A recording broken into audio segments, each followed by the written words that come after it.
जहां राजद के वर्तमान विधायक है मनोज यादव, दूसरी ओर भाजपा के नेता है सचिंदर सिंह जो पूर्व विधायक रहे हैं। देखिए, ऐसे में आप अपना रास्ता कहाँ देखते हैं? देखिए बदलाव का लहर चल चुका है। जो पढ़े लिखे लोग हैं, चाहे किसी जाति, किसी धर्म, किसी मजहब के, प्रशांत जी को पसंद कर रहे हैं। लोग कह रहे हैं कि प्रखंड कार्यालय हो, अंचल कार्यालय हो, थाना हो, ब्लॉक हो, जहाँ भी हो, वहाँ घुसखोरी बहुत है, व्याप्त है यहाँ पे। क्या समाधान है? देखिए बंधु, जब तक स्वच्छ विधायक नहीं होगा, स्वच्छ साफ सुथरा एमपी नहीं होगा, तब तक भ्रष्टाचार नहीं जाएगा। बाकी जो पार्टी है आपके सामने, गठबंधन है, जो महागठबंधन है, एक तरफ एनडीए है, और दोनों का दावा है कि वो सीरियसली नहीं ले रहे हैं आप लोगों को, जनसुराज को। कह रहे हैं कि संगठन उस स्तर पे तो मजबूत है नहीं, कहाँ से लड़ पाएगा। देखिए, उनका भ्रम है।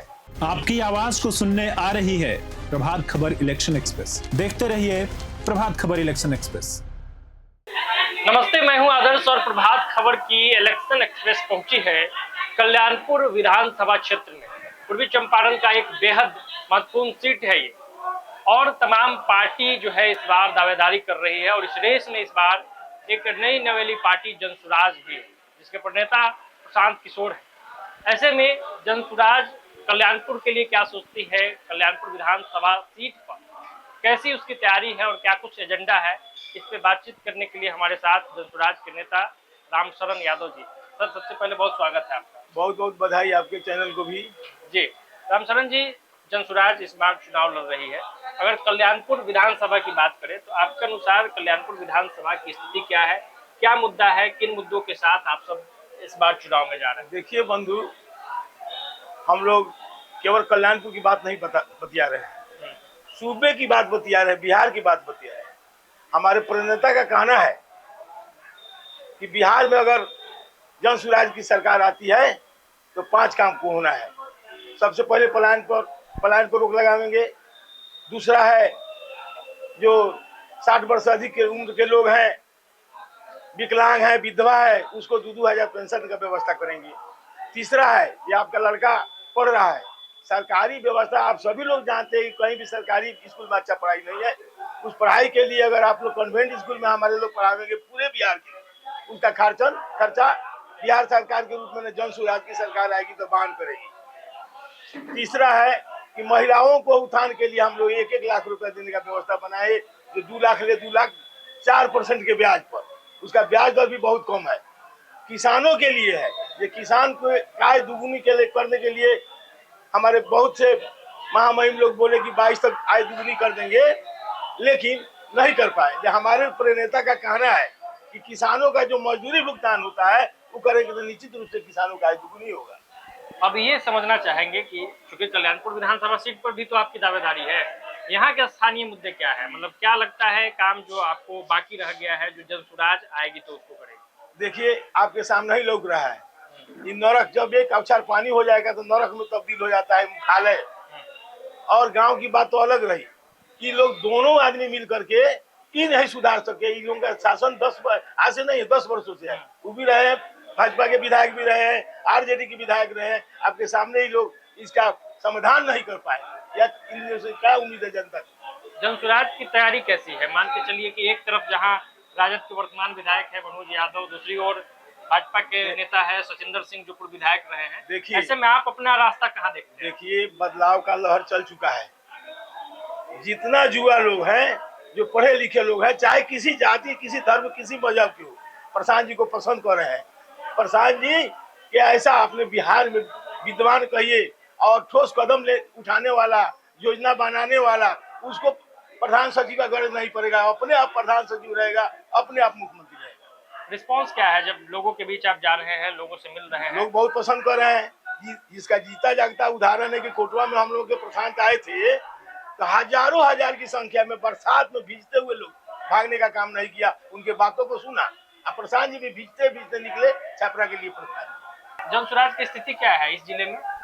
इस जिले में तो बहुत मजबूत संगठन है।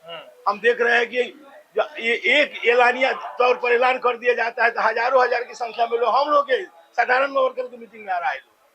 जो हमको सब विधानसभा में 5-5 बैठक करना है। आप देखे होंगे कि 500 से अधिक लोगों का करना था, 1000 से अधिक लोग पहुंच रहे हैं। कल्याणपुर विधानसभा सीट पे जब मैं घूम रहा था, प्रभात खबर की टीम जब पहुंच रही थी और चौक चौराहे पे जब हम बात कर रहे थे लोगों से, तो 2 अहम मुद्दा है यहाँ। एक किसानों की समस्या है और दूसरी जो समस्या है वो भ्रष्टाचार की है। लोग कह रहे हैं कि प्रखंड कार्यालय हो, अंचल कार्यालय हो, थाना हो, ब्लॉक हो, जहां भी हो, वहां घुसखोरी बहुत है, व्याप्त है यहाँ पे। क्या समाधान है? देखिए बंधु, जब तक स्वच्छ विधायक नहीं होगा, स्वच्छ साफ सुथरा एमपी नहीं होगा, तब तक भ्रष्टाचार नहीं जाएगा। जब ईमानदार विधायक हो जाएगा तो निश्चित रूप से पदाधिकारी डरेंगे, घूस लेने से भय खाएंगे।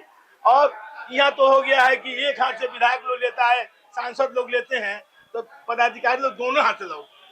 तो जब तक ईमानदार विधायक नहीं आएगा तब तक इस पर रोक लगाना बहुत मुश्किल है। अब मेरा समझ है कि जंसुराज जो अपना संविधान बनाया है उसमें दिया है कि हमारे लोग भी अगर भ्रष्ट निकल जाते हैं तो 2.5 वर्ष के अंदर उसको लौटा लिया जाएगा। तो हमको अंदाज है कि इसमें जितने जनप्रतिनिधि होंगे निश्चित रूप से ईमानदार होंगे, भय भी रहेगा उन लोगों को। ये राइट टू रिकॉल का व्यवस्था प्रशांत दी है, बहुत अच्छा व्यवस्था है, या किसी दूसरे दल में नहीं है राइट टू रिकॉल का व्यवस्था। बाकी जो पार्टी है आपके सामने, गठबंधन है, जो महागठबंधन है, एक तरफ एनडीए है, और दोनों का दावा है कि वो सीरियसली नहीं ले रहे हैं आप लोगों को, जनसुराज को। कह रहे हैं कि संगठन उस स्तर पे तो मजबूत है नहीं, कहाँ से लड़ पाएगा। देखिए, उन लोग का भ्रम है। जिस दिन हम लोग का पार्टी बना 2 अक्टूबर 23 को 1 करोड़ लोगों का हस्ताक्षर करा के, और जो पशुपालन का फील्ड है उसमें लोगों का हुजूम जुटा करके सबों के राय से नामकरण हुआ, जनसुराज पार्टी बना। इन लोगों को भ्रम है, तो इन लोगों के कार्यकाल को 15 वर्ष लालू के कार्यकाल को लोग देखा है, अब 20 वर्ष नीतीश के। फर्क इन लोगों में इतना ही है कि लालू के राज में बंदूक राइफल से लूटी पार्टी होता था, किडनैपिंग होता था, आइन के राज में कलम से हो रहा है। साधारण आय प्रमाण पत्र बनाने जाइए, बगैर पैसा का नहीं होगा। जाति प्रमाण पत्र बनाने जाइए, बगैर पैसा का नहीं होगा। अरे उस छोड़िए, बहुत प्रमाण पत्र है, मृत्यु प्रमाण पत्र बनाने जाइए, उसमें भी पैसा लगता है। और उन लोग तो पैसा लेते हैं। हम लोग का जब अंतिम विदाई होता है, जो कफन हम लोग के शरीर पर दिया जाता है, उसमें ही हम भर रहे हैं जीएसटी। उन लोग क्या जनसुराज का प्रचार करेगा? आने वाला समय जनसुराज का होगा। ठीक है, बहुत बहुत धन्यवाद। तो ये राम शरण यादव जी थे जनसुराज के प्रतिनिधि के तौर पे, और इन्होंने बताया कि कल्याणपुर के लिए क्या कुछ हो सकता है, बिहार में ये क्या करेंगे। तो आप इस पूरे बातचीत को लेकर क्या कुछ सोचते हैं, कमेंट बॉक्स में अपनी राय और प्रतिक्रिया जरूर दीजिएगा। फिलहाल इस वीडियो में इतना ही, दीजिए इजाजत। बहुत बहुत धन्यवाद। प्रभातखबर.com, विश्वास वही, रफ्तार नहीं।